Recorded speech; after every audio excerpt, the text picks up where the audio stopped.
crosstalk without conversation back and forth. We are given in advance questions to reflect upon. So the topic, for instance, last week was forgiveness. Deep listening isn't something our culture knows how to do very well. We often listen while we're getting ready to respond. I would say that it's for new members and newcomers, it's a way to find a place of belonging. It's a way to sink in and get to hear other people's stories as well as to learn about yourself. And what I learned in the Chalice Circle, which has been invaluable for me, is how to really listen. I was stunned at how deeply I was affected by being listened to. You are listening and witnessing, but you are not reacting. When there is that formal structure in place, the person who is speaking is really freed up to explore their thoughts and feelings in a way that's not possible when someone else wants to ask a question. And I remember when I first joined, I would kind of rehearse things that I would say.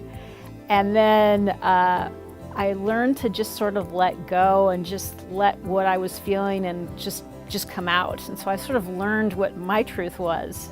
But that's what deep listening is there's no requirement for you to jump in and have something to say or wait till they're finished. You can just sit and be with and witness with someone in a way that you can't anywhere else.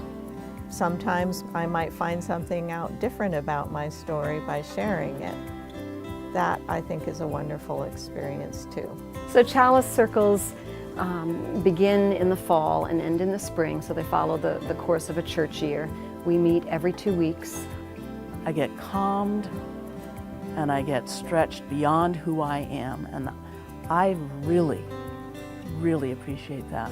So it was a really profound way to get to know people, and it was an honor to bear witness to their stories and for them to listen to your stories. We don't talk about these stories outside of Chalice Circle. That is part of our bond, part of our covenant to each other.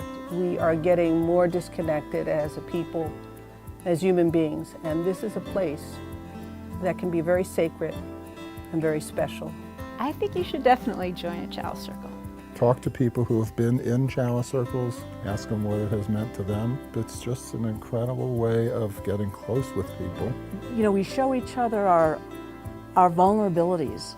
You know, we basically brush off the kinds of projections that can occur when you're just out in the world and you're real.